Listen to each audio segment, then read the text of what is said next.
I'm very excited about this conversation. I have butterflies before each time we speak. Me too. Anticipating it was germinating for me. When I was walking this morning, and I had been at Rebel Wisdom yesterday doing all this work. I actually ran the Dialogos workshop, talking with Jordan Hall and with Nora Bateson, and then all of that was in my mind, and then all the work that Chris and I have been doing, and then our previous dialogue about soul. All of that just sort of came together for me, and so I wanted to propose something to you. I don't know if you got a chance to read that email I sent. Yes, and I love the idea that you might have a theory about Hans, or something to do with beauty, right? Yeah. Well, no. What I want to do is, so I have two motives for this. Two reasons. I think they're more than just motives. I think I can justify them. I think they're reasons. So one is, I think it's an argument that's designed to try and not completely answer all your questions, but at least give an integrated way of it answering the questions that you pose. So I thought it would act as an excellent platform for the discussion, because it's going to talk about beauty and soul and dialogos, all of that. Great. And then what I also wanted to do was I wanted to start playing, and I mean in serious playing with, what does argumentation look like now within dialectic, right? What does that look like? Because right now we're doing a lot of this other stuff, and we can talk a little bit later about, what I did in the workshop if you want, and it's all great. You're doing this amplification and you're doing all this work, and I was already getting people to start moving off of propositions into I propose that, and and that kind of move. But I also want to try and start playing with, okay, but because argumentation, dialectic is not for closure, right? And it's not about coming to a conclusion. So what role does argumentation have? So what the thought that came to mind is exactly what I'm proposing here, that an argumentation is kind of like a setting forth of a platform that is supposed to lead to something beyond the argumentation as the dialectic unfolds. Well, anyways, okay. I could just step back just a little bit, and say that our last conversation was about, I proposed this notion of soul. Yes. Guys, and I asked you to speak about that, and then John came up with the idea of reinventio, which is the Latin word for reinventing. Yes. And reinventing, which also means discovering, right? Yes. Have I got that right? And I also thought rediscovering, because these notions are very old. So what we're inventing and we're discovering at the same time. And I then after our conversation, I thought, geez, we could reinvent everything, We could reinvent soul, we could reinvent beauty, we could reinvent the world, I don't mean to be inflationary, but it's like, if we're moving into a new paradigm, we have to reinvent how we see practically everything, right? But that's exactly right, Andrew. I think reinventio is one of the central functions of dialectic.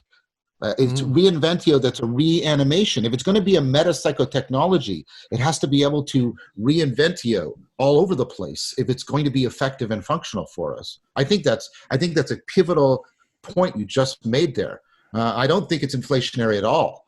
I think the job of this is to exactly allow us to return to wherever we want to speak and find how to reanimate it and bring the logos to it. Because all of these concepts become lifeless in a sense, and they become cliches and they become truisms and they stop meaning something. And yet we have a sense that they're deeply meaningful on some level, but we stop using them in any meaningful function. And the only way we could bring them back is by, let's say, redefining them. Which also is not just redefining the words; it's redefining how we see the world in a sense. Yes, and reforming ourselves in the face of that. What kind of transformation do we have to undergo to conform to the reality that's being disclosed? Because whenever there's a disclosure, there's also a demand on us that we need to conform to that new disclosure if we're going to realize it. And so I think what I think you've provided me a good way of reframing what I was saying earlier. I think there's a better way of saying it.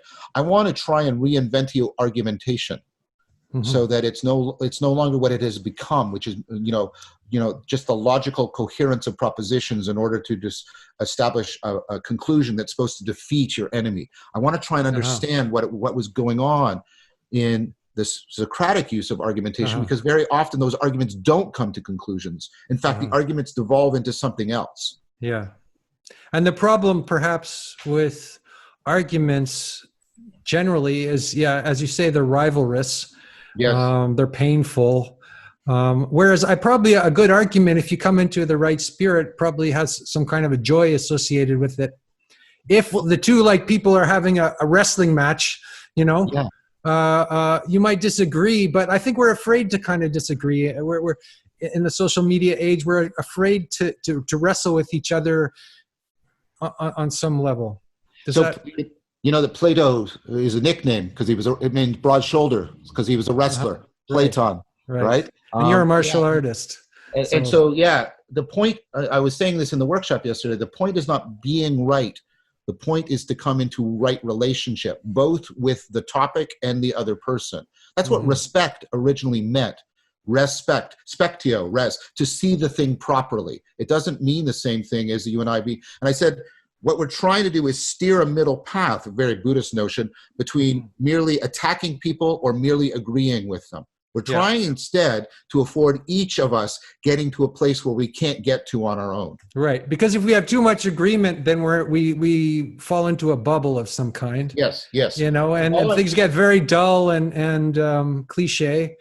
But if we're too antagonistic, then we just, then it's just blood everywhere, and nothing. We don't develop friendships and that kind of thing. Well, there's no conduction to respect, and I want to reinventio that because it's also been trivialized by some of the social justice discourse. But notice, again, to resonate with another topic we're going to hopefully bring into discussion today, notice how both agreement and antagonism lead to an ugliness of speech, right? The one is the ugliness of dead conformity. The other is the ugliness of confrontation and threat. And again, trying to instead get back to what it is to beautify speech. I want to try and get argumentation, and Chris and I were talking about this, is like that my thinking isn't set and then I speak it to convince you. It's instead, as I try to articulate to you my thoughts, I'm actually reinventioing my thoughts, that in speaking them, I discover something in the speaking that I didn't have before I spoke them to you. That's what I'm really trying to get at. So this the wrestling metaphor, the wrestling metaphor works well for that purpose too, because if you think every particular proposition, every proposed speech act, in the way that you and I have talked about it, John, makes a particular space in the interaction. And so the entire form of the dialogue is an act of spatialization, right? That you test the spatial awareness of your body even as you exert and are exerted by your dialogic partners. So the co-creative act is actually an act of using the form of embodiment, in this case, the embodiment of speech itself, as a way of making exploratory space to then venture ever further into that space. And definitional discussions are interesting for that reason, because if we're thinking of the definition of a term as multivocal as soul or dialogue or love or any of the things that we might be able to put into this arena and then rest with, are really... I think it's helpful to think metaphorically of each of these definitions as spaces in which to play. That the definition is something to be inhabited in order to then illume more territory around it, as opposed to something that we treat as leading to a fixed point of closure. I think that's exactly right, and that's where. So, as when I was doing the workshop, I tried to move people. I made people actually engage in the speak act, to remember that proposition originally comes from the speech act of I propose, which is not the same thing as this is the case, right? Those are very different things. I'm trying to bring that back out. It's the metonymy again, right? Everything is put for something greater. Yes, exactly. Put for something beyond it. So everything, if there's an acknowledgement that every proposition, every gesture in the dialogue is abbreviated, knowingly and self-consciously abbreviated, then it always has its eye fixed beyond its point of meaning. Beautiful, yeah. So it never becomes reified or stuck, and there's always a living force moving through it.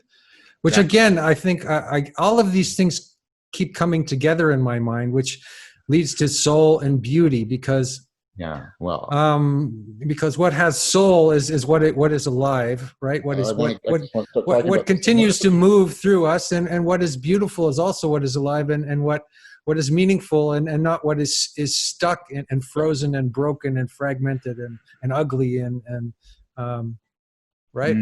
No, Animation. sorry, I spoke over you, Andrew. I didn't mean to. I was excited when you said, all of these things are coming together in your mind, because that's the original meaning of logos, to bring things together so that they come to belong together. And that's something much, much more than what we reduced it to. Logos is the basis of our word logic, and we've reduced that to a coherence between propositions. But what you were talking about there, Andrew, about how things come together so they belong together and they're ensouled together and become alive together, that's the meaning of logos. And logical coherence is only one aspect of that much richer manifold. Right. So we're trying to reinvent logos. Yep. All right. To mean something not in this narrow logic, just a logician's kind of game. And we're also trying to. What about my friend Alexander always talks about mythos and pathos as well. Sure. That those two kind of work together. So mythos is the story, is the form of the story, and pathos is the deep sort of feeling aspect to it. And if we get too hung up on logos, we lose our sense of feeling. And if we get too hung up on mythos, the story becomes too sealed or closed. Or am I making sense here? And that all those three need to work together: logos, mythos, and pathos. But that's what makes. Go for it, John. Okay, I'll go ahead. I was just going to say, but that's the point of the. When you're doing the dialectic, when you're reading one of the dialogues, this is a point I think is really important that Drew Heinlein and others have made. You don't pay attention to just the argumentation. The argumentation is where you see the putting forth of propositions, but the drama is where you see the putting forth of ways of life. And drama is exactly where the mythos and the pathos. That's why Plato does his philosophy in dialogue, because it's only in dialogue that you can get the wedding of the drama and the discourse so smoothly together. Yes, exactly. And only in the dramaturgical context can logos to have a questing character, right? Yes. There is an implicit narrativity to the dialogues precisely because there's a quest, right? And that's why the dialogues are such a beautiful marriage of the logos and the mythos, because the characterization of the quest of logos is implicit to the function of the dialogue itself. Yeah, the questions, which are propositional, are actually just the affordance of the speech act thinking of questing. That's exactly the right way to put it, Chris. I think that's really good. Yeah. So shall I begin some of my proposals? Please, yeah. So maybe let me go through sort of the four main things, the proposals, and then we can go back and trace through it however you gentlemen wish to. And then we'll just follow, as Socrates often says, we will follow the argument wherever it goes. Okay, so the first thing I wanted to do was I wanted to bring up the connection. So I want to first of all make clear to everybody who might be listening that Andrew was very kind to send a set of questions. And I thought, originally I was just going to think about how I was going to answer each question, but then I thought maybe what I should do is try and logos. I should try and draw them together into mutually supporting proposals. And so so Andrew had some questions, and he's just also spoke it earlier about connections between beauty and soul. And so I want to pick up on our previous discussion about this idea of the reinventio of soul as that which mediates, metaxu, is the alive in betweenness between moreness and suchness. And we talked quite a bit about that. The mediator. Yeah. The soul is the mediator, like I don't know if you know this movie Metropolis. This very old. Of course I do. You talk to the mediator as the guy who brings together the head and the hands. The heart brings together the head and the heart. So yeah. My wonderful partner. John has a big poster of Metropolis. Yeah, my wonderful partner has given me the original, like a print of the original poster for Metropolis. That movie just sings to me repeatedly. So yeah, it's a beautiful illusion, Andrew. Thank you for that. Okay, so I was thinking about, so when we come back and review the first proposal, I was thinking, especially what you said, because Andrew, about Han's book on saving beauty, because I also think it's a really important work, and so we can come back to that. But I was thinking, so I've been thinking a lot about beauty, and of course, because it plays this very important role in beautification within the dialogues. And so I was thinking about the correlation between soul and beauty that you were making, Andrew. Mm-hmm. I want to unpack that in this proposal. So I want to propose to you that there's a continuum. There's a continuum in our experience right? And now I'm doing a tonos, attention, right? There's a continuum between experiences that emphasize suchness and experiences that emphasize moreness. So overwhelming moreness is horror, right? And then a little less overwhelming is awe. A little less overwhelming is wonder. Now let's go on the other side. When you're really picking up on the suchness, people express that with this positive term of intimacy. I know you intimately, right? And then if that's taken a little bit deeper, people talk about being at peace with each other. And then even more deeper, a sense of being at home with someone. And you know, Chris, what I'm doing here, I'm picking up on, right, home and horror as aspects of the sacred, right?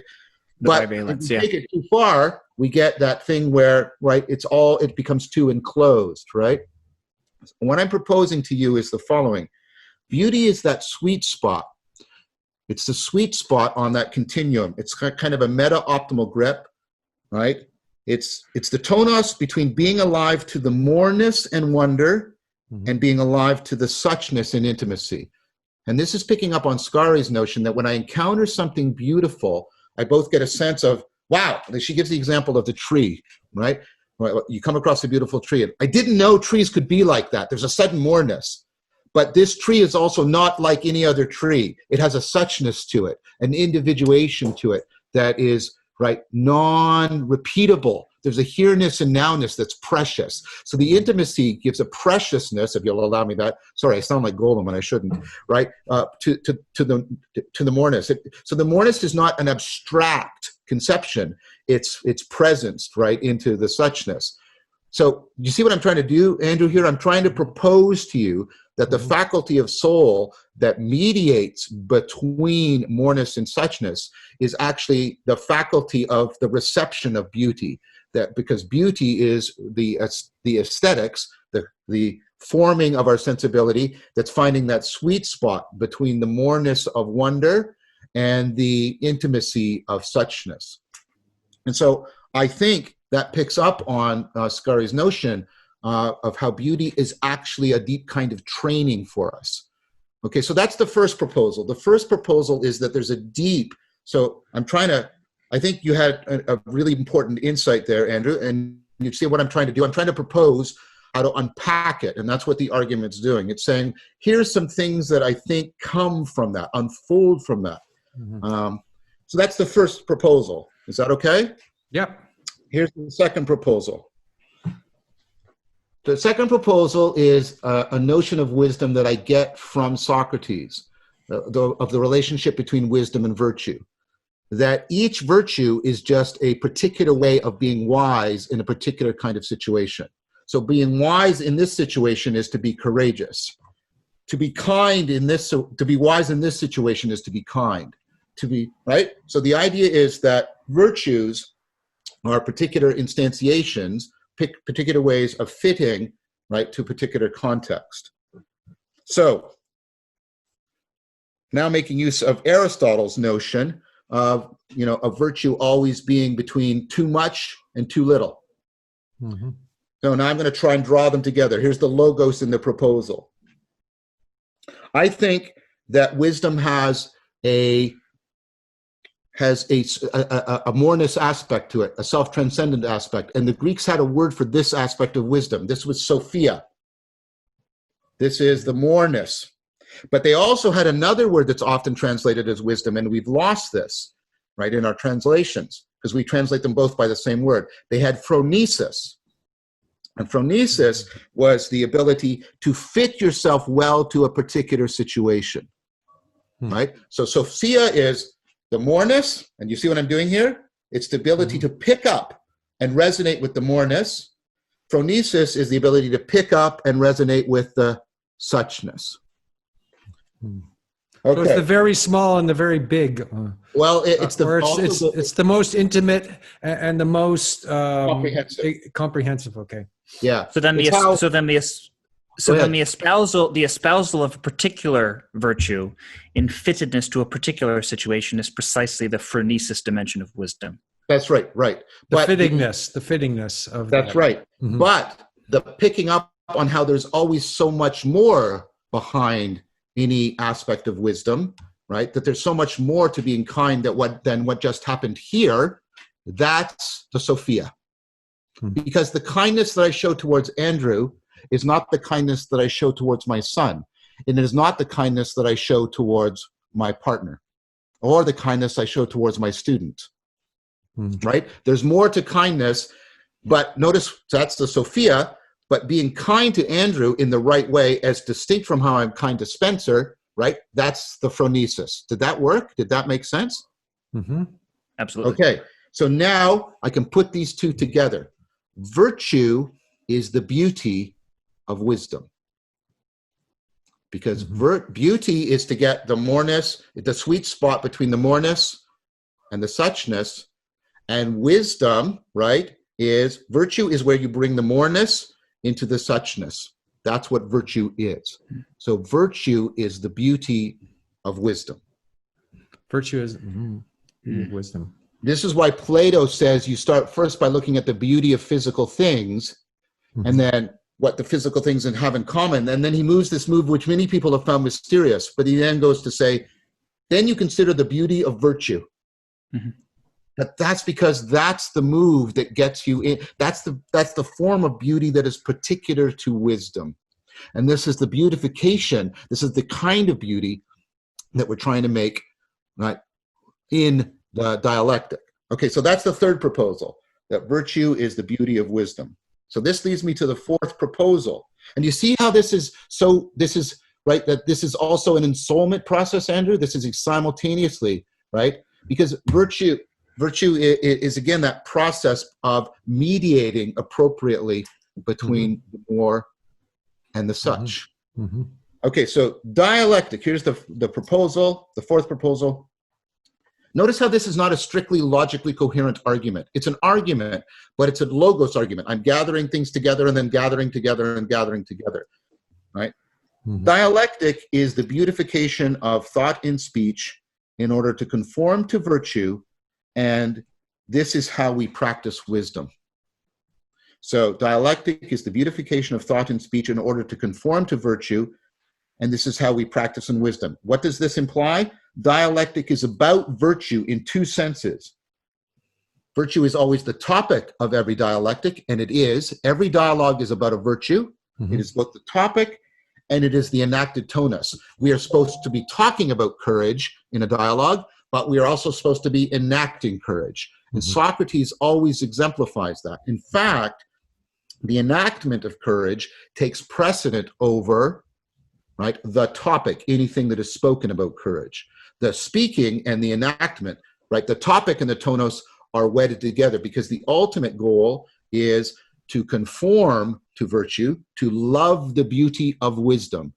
So those are the four proposals. Okay. I have one question about the word virtue, because it seems to be a word that's been kind of abused and it has a moralistic tone to it. Whereas it's actually a bigger word than that. It's a more, being virtuous doesn't mean being goody two shoes or something, you know. It doesn't mean just being good, right? No, not at all. There's a lot more to it than that. So I think maybe we should unpack it, define, and we should reinvent virtue as well, right? What that means. So let's pick up on something that everybody's familiar with: virtual reality, the virtual world. Why do we use that term?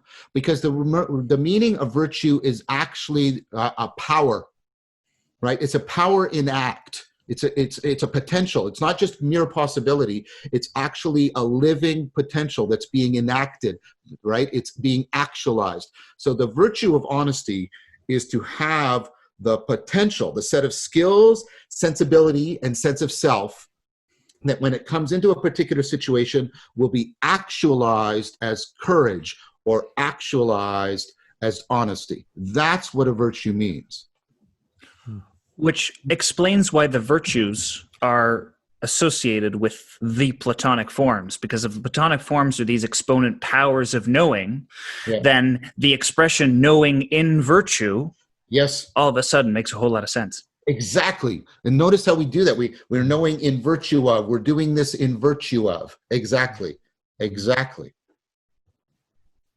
So what I'm trying to do, Andrew, I'm trying to do this thing. And I don't know if I'm succeeding or not. It's like an open, but you see what I'm trying, instead of just giving you, sentences about your particular question, I'm trying to logos them together. I'm trying to bring them together so they belong together and they unfold and they take on a life of their own.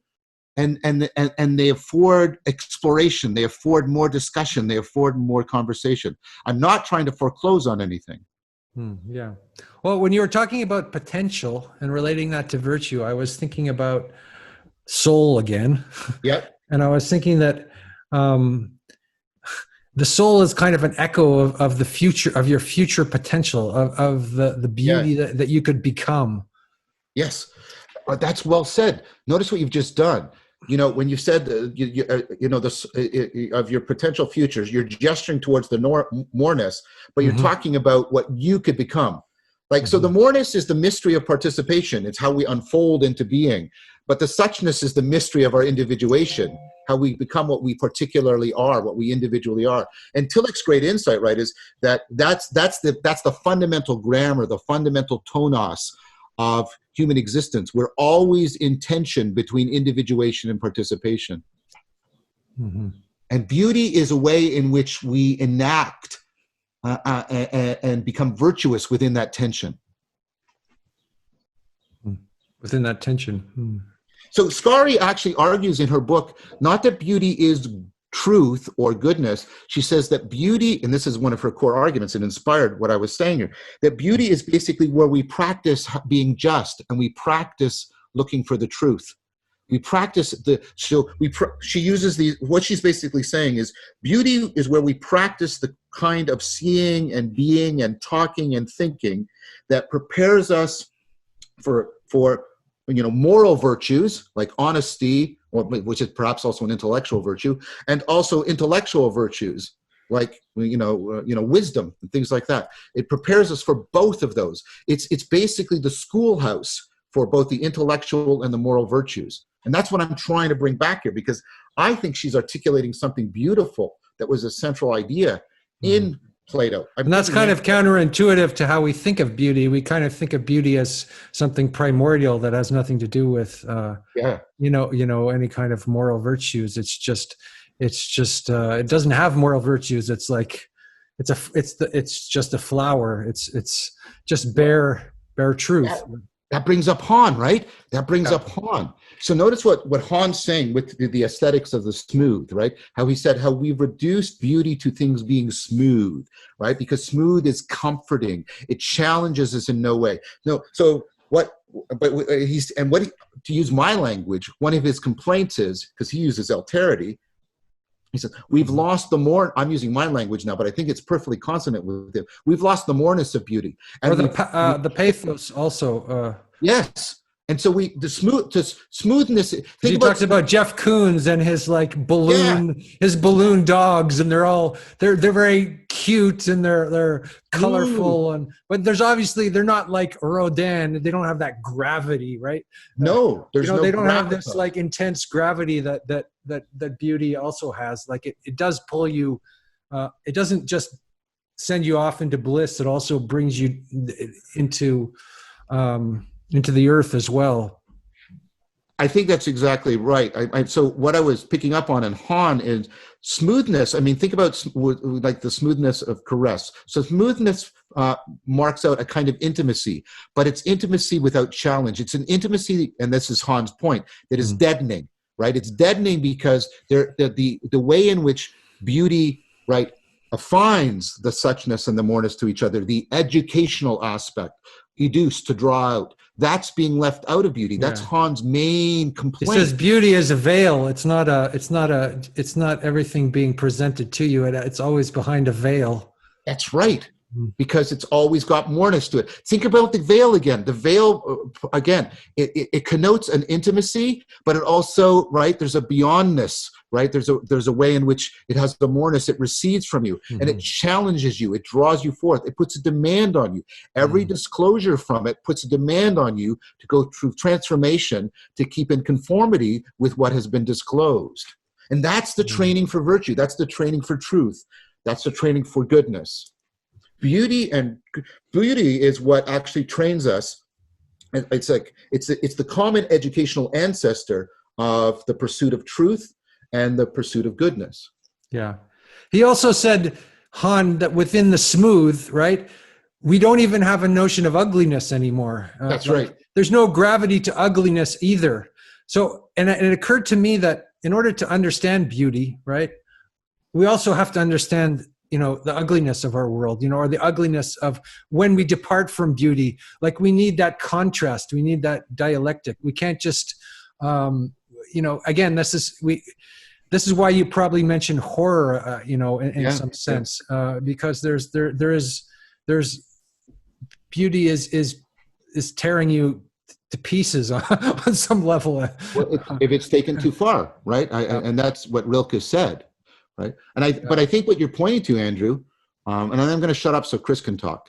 But what I think what you're pointing to is what I'm trying to argue for. Notice that when you started bringing in, and this is what I think Han is doing, when you want to bring in that contrast and you want to enhance it, you're talking about a normativity. You're talking about judgments. There's something deeply wrong with ugliness. There's something contrastively deeply right. And I think the only way we can do that without falling into facile definitions is to realign beauty with virtue again. Ugliness is conducive to vice, as virtue is as beautiness is conducive to virtue. Mm-hmm. That's what I want to say. Mm-hmm. That gives it back its gravitas. Yeah. I think in order for that too to be possible, that particular reinventio of beauty, it has to be understood transjectively. It has to be a property of the relation with being, and not a property that presents as an object of the world. Oh, totally. Right? Because, much of what we consider to be ugly on its face can be pronounced beautifully within the right frame of perspective, within a frame of perspective that is attentive selectively to certain detail. The ugliness can be bared beautifully. Like, you could see beauty in decay, for example. Absolutely. You can see beauty in absolute squalor. Yeah. And but in that case, beauty is the affinity of your particular relation to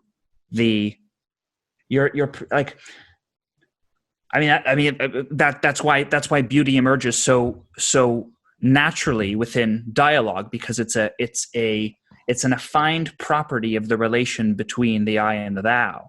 And in the same way that it is in the matrix of the dialogue between persons, so it is perceptually, right, in terms of your relationship with your being in the world itself. It's a property of that relation that you strike.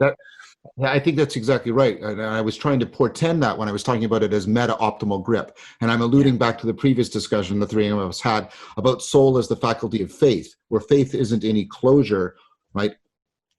Faith is actually maintaining right relationship through change. And I think that's what I'm trying to say. Beauty is exactly. It's a faithful right relationship. It's transjective between you. It's not in the eye of the beholder, nor is it in the object, but is your relationship to the world a virtuous one or a vicious one? That's right. That's right. It has to do with renewal too. Renewing. When you brought faith in, I thought it's renewing your vows constantly. It's renewing. Yes. It's exactly that. We're exemplifying it here. The reinventio is that renewing, because we're constantly trying to breathe new life into these terms so that we can do exactly what I'm talking about here. Exactly. Great. That's right. The logos cannot gain any traction in realism without beauty, for that very reason. So it's really interesting because when I was doing the workshop with people, because what it came to me, Chris, as a practical consequence of this, because I'd always wondered, and Cornford and others have made sort of this weird thing about Socrates. I always wondered why the dialogues always figure on virtues, either moral virtues or intellectual virtues. And then I realized that's not happenstance. That is not happenstance. Dialogos has to always be about the topic of virtue, and it always has to be the enacted tonos of virtue. Though that is not happenstance. That's how you get the metonymy. What you're talking about is actually, right, metonymically related to what you're actually enacting. That is not a coincidence, and it's a necessity of the very constitution of dialectic. We have to be talking about a virtue as we enact it, as we resonate between. There's no other way. Right. In order for the meaning and the meta meaning to be properly affined into relation, Exactly. in order for the meaning of the logos to become conversant with the meaning of the logos, the higher order meaning of the logos that gathers the entire dialogue, you have to start with its metonymic child in order to then aspire to the parent, if I can put it that way. Mm-hmm. No, I think that's right. So what has been happening when other people have been doing some of these experiments about trying to bring argumentation, and they just bring in a topic like a problem, and it doesn't go anywhere. Mm-hmm. But when I told people, I meant in the sense of instruction, I said, no, this is what you're going to do. We're going to break up into groups of 4, right? And then what you're going to do is the 4 of you are going to choose a virtue.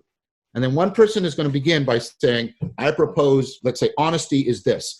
And the other person is going to amplify it. They're going to say, well, can you say a little bit more? Or I noticed you were making this gesture. They're going to try and reveal the beauty of how the person is enacting it and use that as a scaffold for getting them to say more and more and more. And then the second person has to come to a place, right, where, right, the first person sort of said, I'm done. And the second person says, well, this is what I understood you to be saying. And they have to make sure that they understand them, right? They have to, the first person has to be heard. And then the second person has to say what they appreciate about it, not only in the sense of understanding, but what was valuable. What did they see that they didn't see before? And then they have to say what was missing, what was mysterious, what was slightly off. And then what they do is when they do that and they turn to the next person, they do what was off, what was missing, and then they make their proposal about what honesty is. And you keep cycling that through people. And then what you do is you get the groups, and you bring all the groups together, and this group was doing courage, this group was doing honesty, and you get all the groups, and you say, okay, now, what is virtue itself? And you know what everybody keeps talking about how they were amazed by how the topics just exploded, and they felt deeply engaged because they're enacting and they're seeing them, and then they're all willing to do this, what normally people say they don't like to do. They're willing to go into this abstract discussion about what is virtue itself.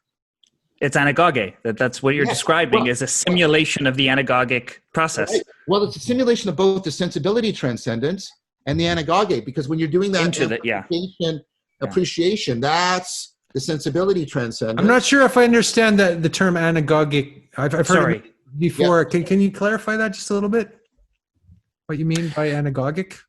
Is that like analogy? Is like making an analogy?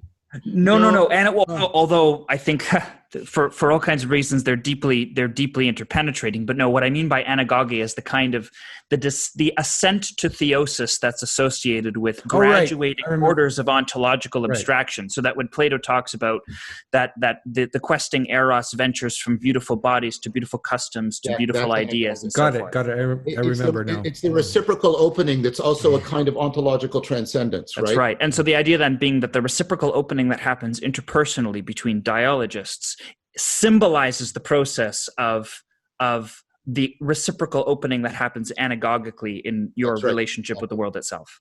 That somehow is the logos of those. So anagogy is the continual transcendent movement. Yes. And let's say, and then there's the other movement, which is the grounding movement. What would you call that? That's the intimacy.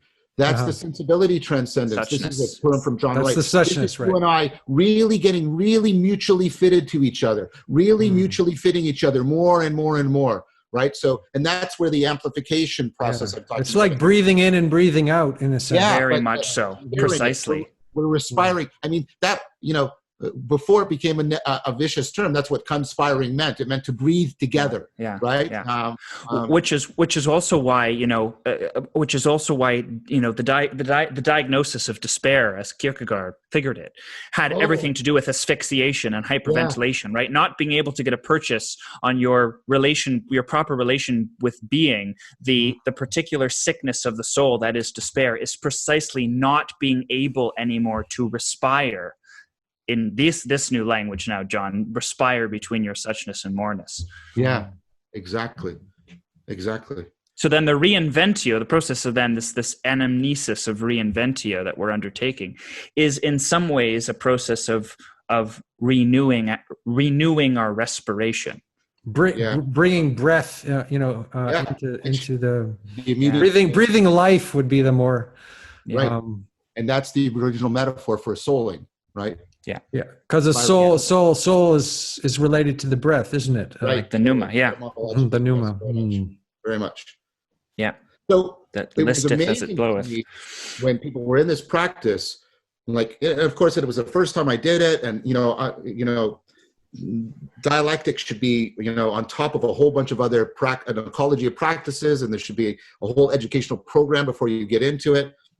But it never, it's the first time, so it was very clunky in a lot of ways. But nevertheless, the way people were clearly resonating, the moreness and the suchness, and they were willing, like they were starting to get caught up in the beauty of it, and it was interesting to see how people they're starting to catch in the light of their eyes. Wait, and because it's making virtue come alive to them, but not as a topic, but as a way of being, right?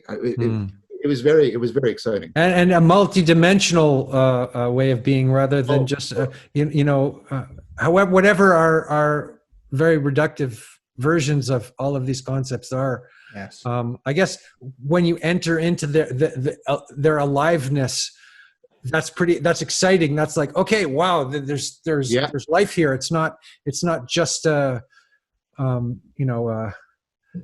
world of dead language or something. Exactly. And notice that poetic, and you could feel the poetry of it, right? Exactly. It's poesis. Notice, think about when a poet, I write poetry, right? When you're writing poetry, it's exactly that process of it's reinventio, because as you're speaking these words, you discover a thought in them that comes back to you from the words. Like that's what's happening when you're doing poesis. And notice that the connection, that's the connection you were intuiting, Andrew, between the aliveness, the ensoulment, and the beauty. We're doing all of those together, but these are just three different aspects of the very same thing. Wonderful. It also happens not only when you're writing poetry, but when you're writing dramatically. That's precisely what happens, right? Because the whole process of rendering character is precisely that you're giving such a form to you're embodying the virtue, and in the embodiment of the virtue as such, you're giving it a particular formal, the formalization in context of virtue, I think, emerges as character. No, that's great. Yeah, that's so important, because we really need to reinvent art as well, because we need to bring narrative art back in. Absolutely, and that's how we embody a lot of these things. That's how we go to the next level, perhaps. Yeah, that's one form of gathering the logos, right? Gathering the logos is precisely the process of dramatic characterization. You play through, in an exploratory fashion, you play through the embodiment of virtue. And that's why deep forms of characterization are justly celebrated, because they disclose and unconceal dimensions of being in virtue that are otherwise unavailable to us. That's what good storytelling does. That's why we revere good storytelling, is because it immerses us. It immerses us in an embodied, enacted fashion into the moreness of being in virtue. Yeah. This connection between character, which is the faculty of virtue, and characterization in drama. That's brilliant, Chris. I hadn't thought about that. That's exactly right. You know that Keith Oatley, he's one of my colleagues at the University of Toronto, has all this research showing that, working with drama, working with literature, is our primary way of training ourselves to being more virtuous. Absolutely. Hmm. Yeah. Yeah, which also means it doesn't mean, again, I'm trying to get away from this sentimental idea of virtue. Oh, yes. No. Because in drama is usually about going into the human darkness, right? Going into the horrors, right? It's often that way. I mean, a tragedy is that. Right. In any case, Kurtz goes into he sees the horror, and that's. But Marlo. So it's not just beauty as some kind of really terrible sort of like sentimental version of reality. No. It's something else, huh? But look at. I always want to bring gravity to these concepts when we talk about them because they have become they become so Disneyland. No, virtue is the power to lead a good life in all the dimensions of goodness. That's what virtue is. It doesn't mean the moralistic, think of following rules, right? I'm thinking of, I want to live the kind of life that Socrates led, or the Buddha led, or Jesus of Nazareth led. And that can't be captured or reduced to following this rule or that rule or this rule. Well, it's an adventure, isn't it? It's an adventure to look out, to look beyond, right? And think about Marlowe in The Heart of Darkness, and think about the beauty of Conrad's prose. I know The Heart of Darkness is contentious because of colonialism, racism. I'm going to put that aside because that's another thing to talk about. But think about what Marlowe represents. Marlowe represents virtue in the face, right, of this. Because he practices self-restraint, and that's not reducible to any sort of he's not a prude. He's not just adopting a moralistic set of rules. He is constantly continuing the journey. He keeps good faith in that sense with Kurtz, but he dedicates himself to remaining true to his humanity. He practices. He keeps talking about self-restraint. He doesn't get swallowed by the horrors, but he doesn't avert his gaze either. I remember, what was it, Kurosawa, when he was a kid, he walked through Tokyo after the earthquake, and there were corpses everywhere. And his brother said, look, you have to look, because the poet doesn't avert his eyes. Or I just wanted to say that Marlowe, I think Marlowe finds the sweet spot that I'm talking about. Mm-hmm. Yeah, he's open to the horror, but the self-restraint is he maintains that intimacy with himself. He maintains intimacy with his suchness, and he maintains those two, and that is what actually affords him going on the journey, the quest. Mm-hmm. And how does he, one of the ways formally in which he does all of that is, think about the form of the novella itself. He's relaying the story to a chorus of onlookers, bearing witness to the very character that he's conveying, right? That's a story within a story. Yeah, and that's why that particular device, the inframing of the story with we were talking in our last conversation together, we were talking about the function of the heavenly host, the choral function of the moreness of the choral function of witnessing transcendently without being enclosed by the perspective of the character that's playing through, and that the way that the novella is structured lends that kind of higher order perspective that sees the narrative in virtue of its possibility, of its possible implications, of its possible meaning beyond its meaning, because he relays the story to the people on the boat. Right, and they're not saying anything. They're silent, but they're bearing silent witness to the very dynamic that he's exemplifying.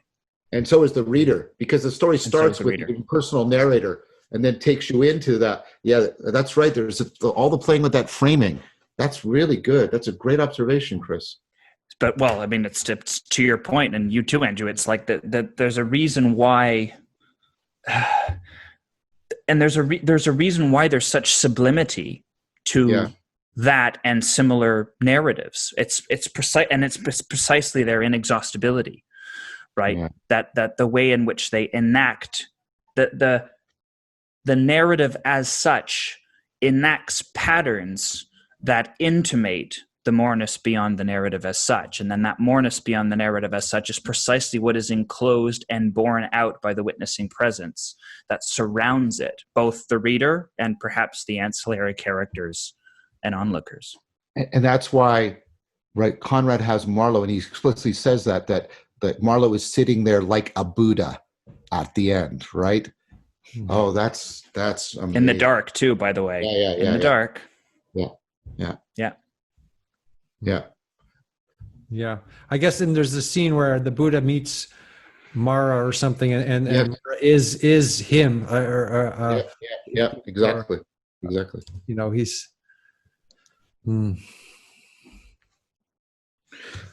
So, Andrew, this was my attempt to not, like I say, I wanted to a way of like, can we bring, when somebody is asking us questions, can we reinventio argumentation, not as I'm going to like establish things, but what I'm going to do is logos. I'm going to try and gather a whole bunch of things together so they belong together, they sing together, they start to beautify each other, and then they afford discourse and discussion and involvement. That's what I'm trying, that's how I'm trying to reinventio argumentation here. Mm-hmm. The making of proposals and the consideration of how they fit together and belong together beyond just logical coherence. I was also go ahead, Chris. I was just going to say it's interesting because one of the things that happens is when you bring these particular definitions in proximity to one another, I'm going to personify them for a minute, but I don't think it's inappropriate to, given all our discussion about character. They begin to, the virtues, when they're brought within range of one another, allow us to see. They allow us to. I mean, the way in which they become conversant is that the virtues begin to know in virtue of one another. Yes. Right. So one virtue begins to know in virtue of its neighboring virtue, mm-hmm. and is then so articulated. It's a virtue knowing in virtue of another virtue, which sounds like a mouthful, but essentially that once you bring these things into proximity, they begin to know by means of one another. And in being so known by means of one another, the shared reflections of depth begin to appreciate. This is an image you find in both the Neoplatonic Western tradition and the Buddhist Eastern tradition. So in the Eastern tradition, it's Indra's net. Right. So, yes, you've mentioned that in one of your. I think Andrew, you mentioned that in one of our previous conversations. That image. Everything is reflected in everything else. Everything is reflected in everything else. Faith is reflected in soul, which is reflected in virtue, which is reflected. That's right. And they all become eyes. They all become eyes unto the world. Yeah. Right. And Plotinus says, right, that all of the forms have exactly that relationship to each other. Right. They're all like Indra's nets. They're all reflect, and each one captures the moreness in its own particular suchness, for us it has to unfold in time, but for Plotinus that's happening sort of in eternity, and the logos of eternity, that sort of holographic intelligibility, we have to try and capture it in the sequential logos of speech as best we can. And that's exactly so that metaphor is exactly the resonant metaphor. The way the virtues speak to each other bespeaks, right, the ground of intelligibility itself. Which is then again echoes with the analogy of the dialogic practice of the two conversation partners. Yeah. So as we do between ourselves as conversation partners, so then do the virtues in virtue of each other. Exactly. I like that turn of phrase, the virtues in virtue of each other. That's beautiful, Chris. The way you do that is so impressive. Well, I'm just riffing off of you, and you both. But riffing is exactly the right thing. The jazz of this is, constitutive of its beautification. It's not just riffing. It's integral to what we're doing here. And that was what's really, and when we did the workshop and you got to people at the end, they were riffing off their own particular virtue that they discussed, courage or honesty, but they were jazzing. They were finding resonance and convergence right? And divergence, but in a harmonious fashion between each other. They were doing the deep learning. They were converging and varying and converging and varying. It was beautiful. Yeah. And sometimes, I like it when some jazz music just falls apart. Psychedelic music, or sometimes, when I listen to these, like the Grateful Dead, they just fall apart and the whole band just disassembles itself completely, and then they kind of find their way back to each other. Oh yeah. I think that's an interesting process, the falling apart and coming back together, like recovering from an aporia. Yeah, exactly. That's what I was going to say. You go, and instead of going always for the high, right? Like pop music is always like an orgasmic, trying to be an orgasmic type of experience, or a complete orgasmic. Whereas the jazz is a deeper thing, because it doesn't always go for the peak, right? It falls into the valleys. That's beautiful. It lingers. Like that's another word that Han uses, I think. Yeah. Word lingering when it comes to beauty. It lingers a while, and then it lets itself go, and then it becomes intense again. And but that's the aporia as criticality. In self-organizing systems, they get stuck, and what you have to do is you have to perturb them. You have to disturb them. Yeah. Right? They get to a point of criticality where they're almost breaking apart, falling apart, and only then puncture them or something. Structure. Yeah. Pardon me? A puncture is the word that came to mind. Well, it's called punctuated equilibrium. Interesting.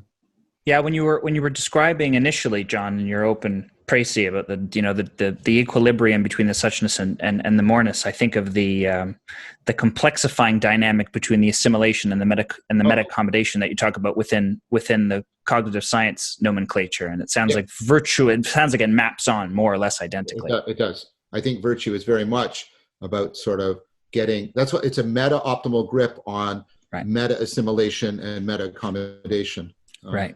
Totally. And that, for those of you who are watching, I mean, this is discussed at length in some of the videos within Awakening from the Meaning Crisis, and in some of the stuff that Chris and I have written. I think we talk about this in the zombie book, don't we?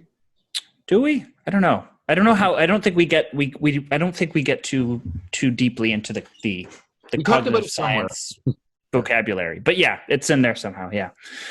Do you guys know the work of Rene Girard?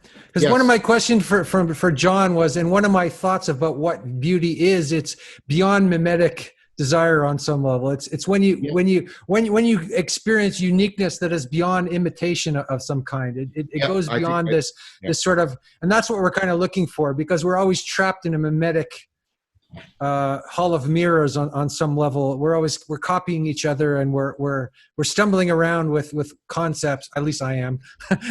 and then we kind of break through, and then we have this fresh moment that's beyond mimetic desire. Does that make any sense? It makes total sense. And Girard's thing, I think, is apropos here, and his idea of Jesus undermining, like Jesus being the criticality. And think about the word critical and crisis and cross and how they're all related. Jesus being the criticality that disturbs that whole mimetic self-enclosure. I think that's exactly right, because the thing to do is remember that there's not always silent, but often silent partner. Because Girard his prototypical instance of what you're talking about, mimetic desire, is covetousness. Right, it's envy or jealousy, right? Envy, yeah. He said envy is the most hidden desire, the one we don't admit to ourselves. So we're always being dragged around.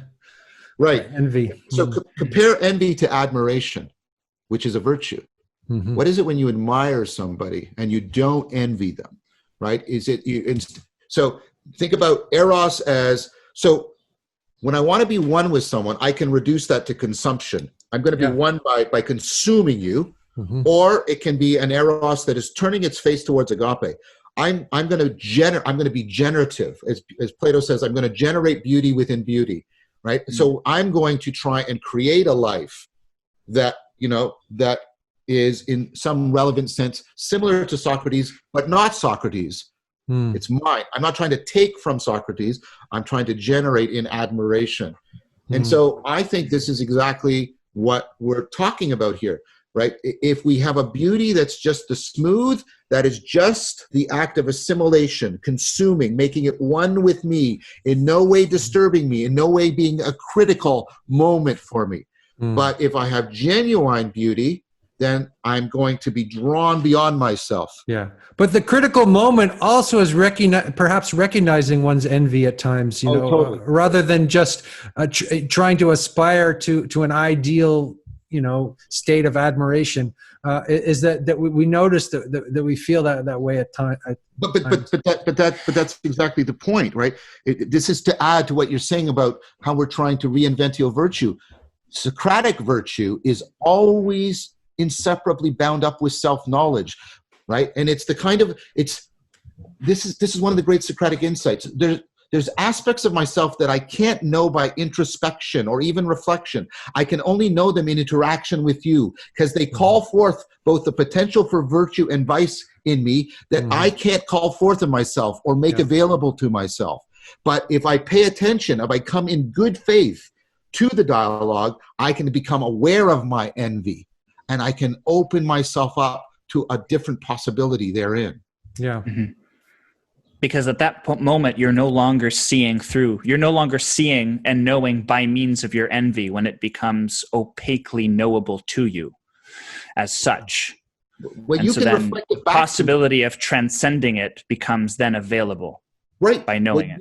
That's a bit like the shadow as well, isn't it? About you. Oh, totally. Absolutely. Yeah. Exactly. How do you get your shadows? Exactly. You get your shadows by how you have to pay it. If you just think you can do your shadow by just doing active imagination and sitting inside your room, you have missed Jung's point. You're going to get your shadow when you realize how you're projecting onto other people.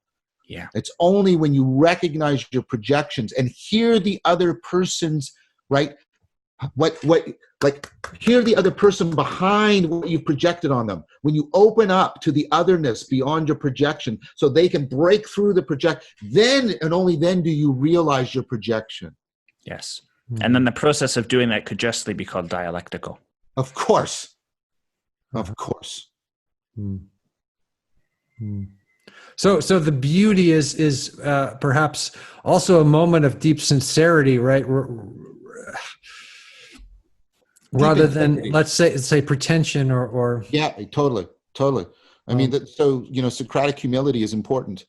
I think that's the proper. We talked about this last time. The proper response to beauty is reverence, and reverence has humility within it, right? Reverence is this bi-directional realization. You recognize who you are. There's an intimacy with who you are, and there's also a recognition of the moreness beyond you that can nevertheless afford your transformation. Mm-hmm. Mm-hmm. And beauty is such too that it even as it contradistinguishes your supreme inadequacy, it also saves you from it. Exactly. Right? It tells you it kills you and it rescues you from the interminable death at the same time. Exactly. It inflicts upon you death without the undying death. Yeah. Exactly. That makes me think of Ulysses. There's the Homeric version of Ulysses, and then there's James Joyce's Ulysses, and the character is so flawed. He's so human, right? So we have this ideal, and then we have our both those things, and he becomes the hero just through his I don't know, I guess through his authenticity on some level. That's just what came to mind when you were speaking about this. No, I like that. I think that fits very well. So what about the specific proposal of, because there's also a specific proposal I made about which is part of the reinventio of beauty, and also simultaneously the reinventio of virtue, to see virtue as the beauty of wisdom. And this is a different way. I'm trying to propose a different way of thinking about both virtue and beauty in light of, or in virtue of, wisdom itself. What do you think about that as a proposal? Because it's always been mysterious to me in Plato when he talks about the beauty of virtue and why we should care about it and why it's superior to sensual beauty. But if it's a way in which we're affine to wisdom itself, then I can understand why it should matter to us so much.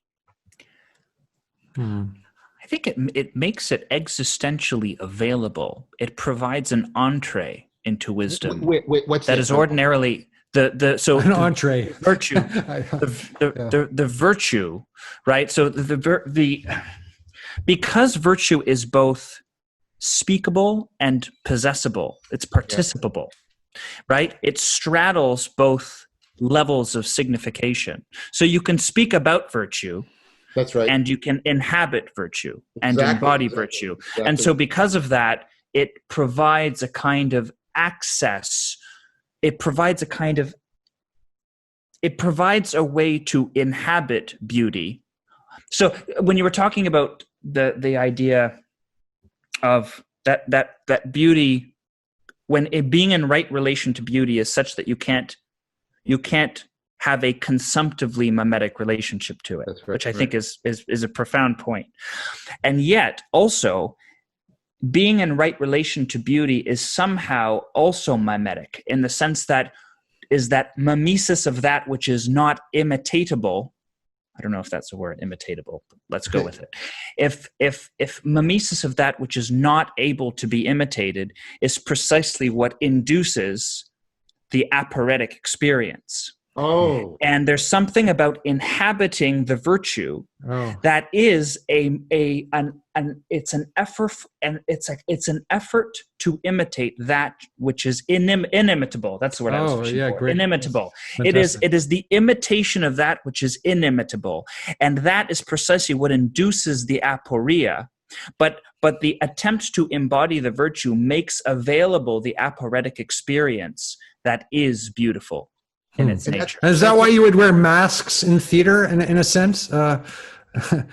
Yeah. I think that yes, absolutely. Because you're trying to imitate something. That's the beauty of doing that, but that's beyond you on some level. Absolutely. I mean, theater, but also I think of liturgy as well, right? In a more overtly religious sense, right? You are trying to imitate that which is inimitable. You're trying to effect a gesture toward a meaning that cannot be espoused in gesture, and yet that kind of aporetic effort, you're teetering on the precipice of intelligibility at that moment. But precisely that at that precarious point, that precarious edge that beauty walks, that, as John described it, that optimal balance of beauty between the horrific and the confirmed. I have to admit, I'm having a hard time connecting beauty to wisdom. Those two things don't go together for me on some level. Well, perhaps again, this is my romantic disposition, because I always think that it's when you cast off any pretense of wisdom or non-wisdom, it's just a full embrace of some kind. But wisdom feels to me a step removed.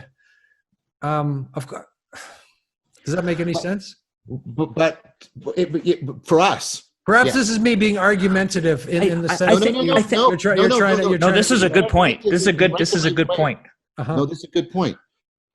I think so. Maybe one place to start is that beauty becomes a way of affecting profound changes in our attention, right? Beauty is what calls out and directs our attention.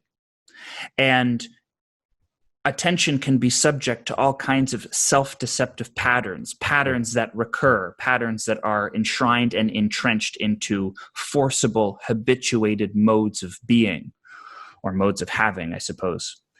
And what beauty does is beauty can debilitate those patterns precisely because it can recover our attention and repurpose it and refocus it. Mm-hmm. So I think maybe that's one way to start, is that I think of beauty as like the herald of wisdom, right? It's what calls our attention to it. It's not necessarily identical with it, but it is the very thing that it is the very thing that draws out aspiration, because it's capable of laying waste to the particular patterns by which we see and know at any given point in time. Like the sirens that are calling to... Like the sirens, right? And which is a great example of how it can be used Cyclops perversely. and all the monsters Yeah, that call Ulysses to his doom.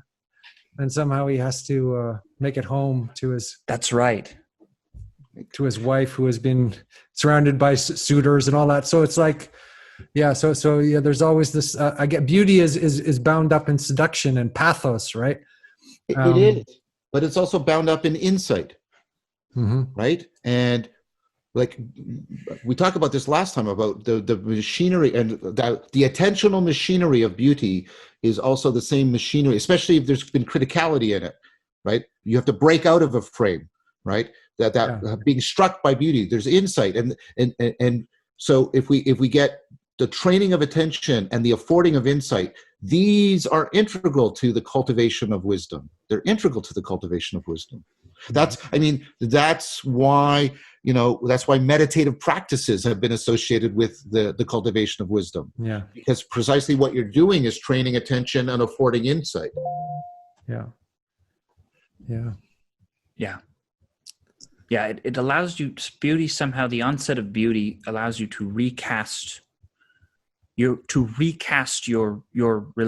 recast the mode, recast your form of life, recast your mode of being in relation. Yeah.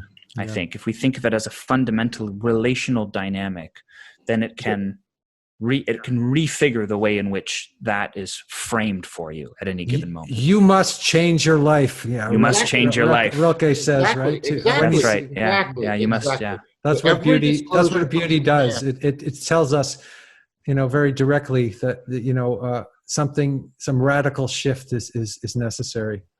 That's right. So virtue is the ability to take responsibility, to appropriately respond to how every true disclosure puts a true demand on you.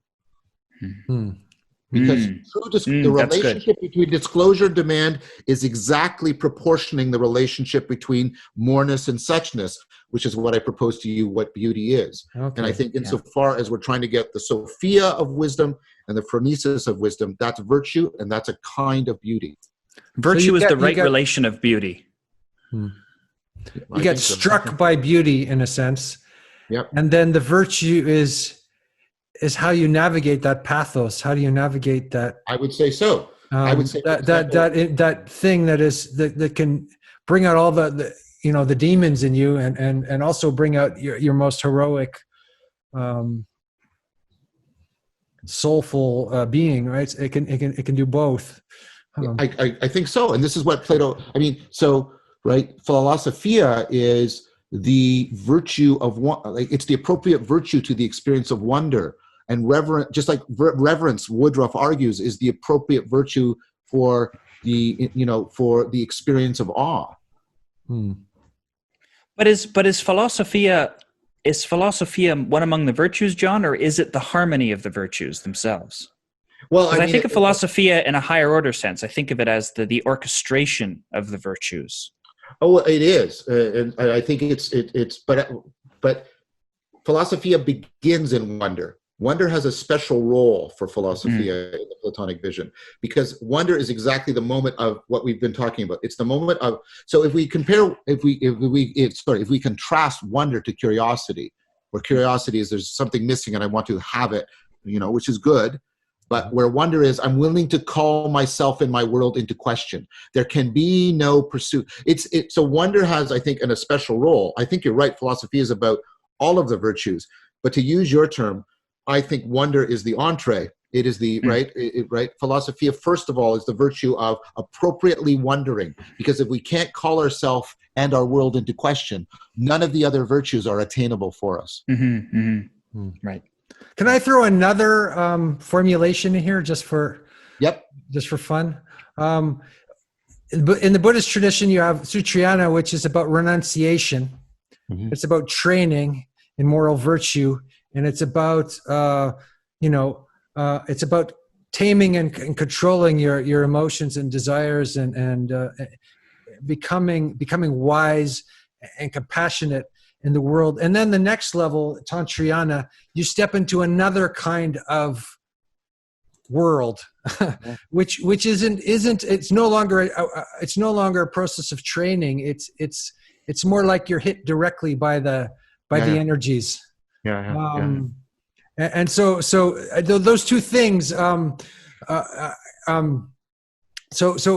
of course, once you enter Tantrayana, you also have to have embodied Sutrayana. Like you have to become a morally virtuous person before you can wrestle with those more direct energies.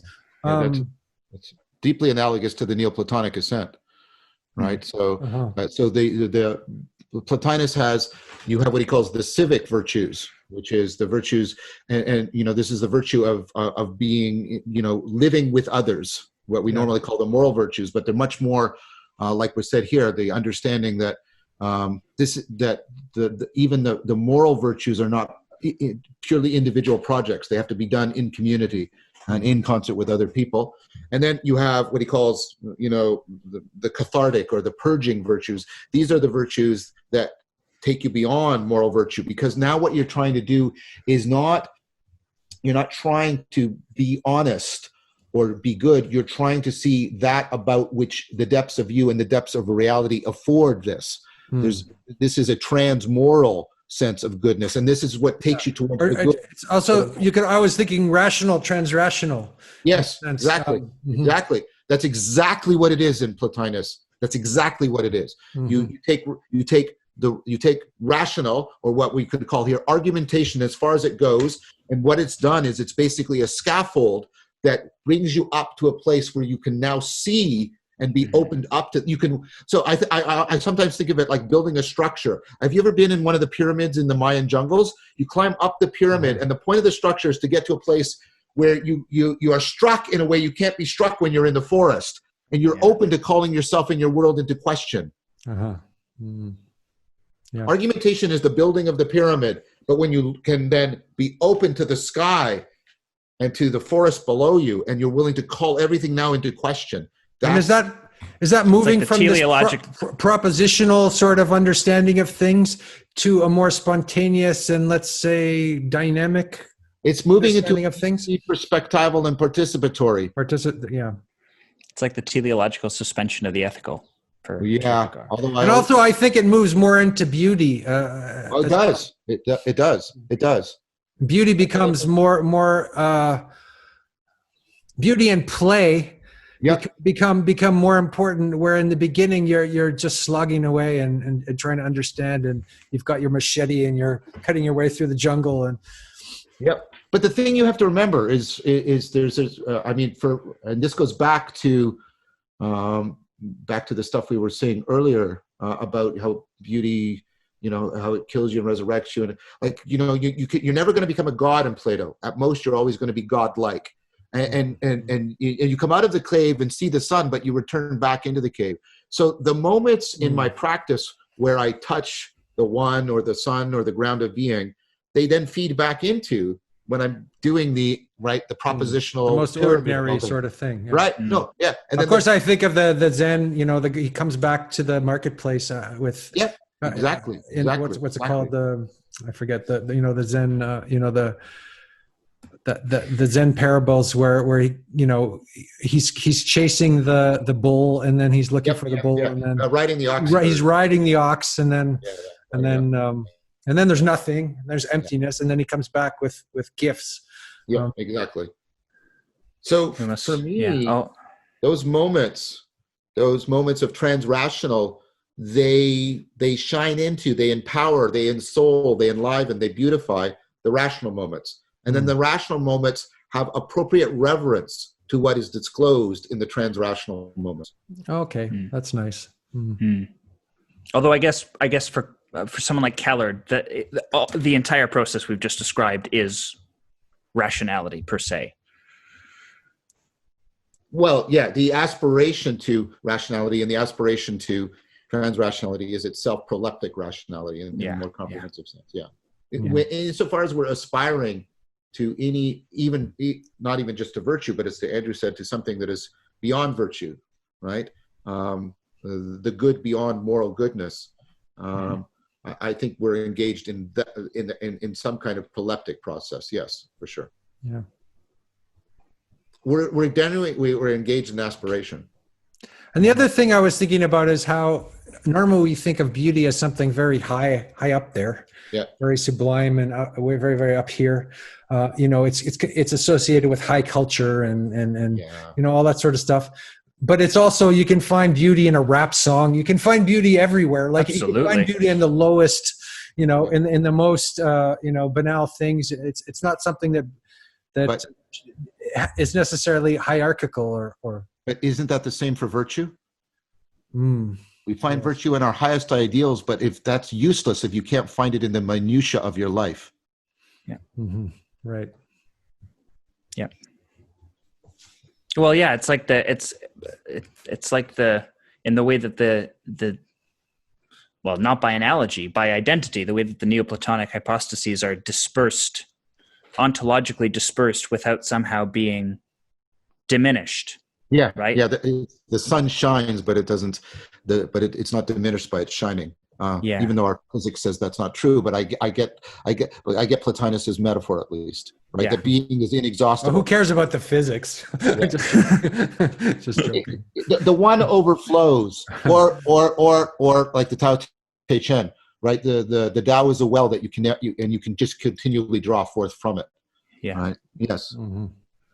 Yes. I should get going soon, gentlemen. And we're seeming to fall into kind of a wonderful convivial silence anyways. There's a silence descending on the conversation somewhat. I agree. And it's a good one, though. It's a really wonderful one. So what are we gonna? We've reinvented beauty and we've reinvented the soul and so what are we gonna? And we've reinvented virtue. So what are we gonna reinvent next? Well, like I said, I've been trying to reinvent rationality, and today I was trying to bring them together with reinventing argumentation within dialectic. I just want to keep going because That's a great synthesis, John. Incidentally, like that was a fantastic theoretical synthesis that you opened with. Very, very good. Well, thank you for that. I mean, I'm trying to get at what would dialogical argumentation look like rather than monological argumentation. And I'm trying to get more the sense of logos as drawing together, forwarding insight that moves you to the next proposal that draws together. Like it's different than just premise. Well, it's embodied in feeling, isn't it? It's brought into the entire realm of feeling in the body rather than just upstairs. Well, very much. It goes back to your metropolis thing. We're trying to link hand and heart and head together, right? In this sense of argumentation, and trying to ensoul and hearten and make beautiful all of these things. Because notice how we were willing. I mean, we came in good faith and we were willing to probe and push and move and challenge. But all that did was afford, right? It just afforded more and more and more. And that's, again, I'm working my way towards this. I'm not claiming anything complete here, but I'm trying to get what this would look like for us. And I want to incidentally, thank you for helping me. Yeah, well, I also want to say, Andrew, that it's very helpful because John and I do this all the time, and because there's a certain shorthand and there's a certain shared vocabulary. Yeah. One thing that you introduce that we don't really have as much on our own is you introduce the more sort of interrogative challenge. Yep. That's actually very helpful, which diminishes a little bit, because once you become very, very, very fluent in how conversant you are with another person, once there's there's so much of a shared vocabulary that things become, you don't realize how, like when John and I clairvoyance or something. When John and I speak, just the two of us, we're standing on so many unspoken presumptions and so many sort of shared axioms that a lot goes unchallenged simply because there's so much, there's so much underfoot that sort of goes unacknowledged. But one thing that you add to this, one of the many things you add to this, is that you challenge some of those presumptions. You challenge some of those sort of those unspoken premises that we're standing on without realizing that we're standing on them, whether they be having to do with vocabulary or having to do with the use of certain terms, etc. And that's very, very helpful to in the proper sense of the term, to humiliate the conversation and call it into proper question. And I think you bring that beautifully and very deftly. And I think you guys are really teaching me something here about listening and finding the right moment to interject. And I do feel like I'm stumbling around a lot of the time, but a bit less so. I feel like there's a harmony coming into these conversations that you know, each time that's a little bit that just it kind of strikes me and makes me, you know, go, wow, you know, that's amazing. You know, something is really happening here to me. So what you were saying about dialogos being this process where something is being brought out of you that that you couldn't find on your own. I think that's happening to me. That feels really exciting. And alive.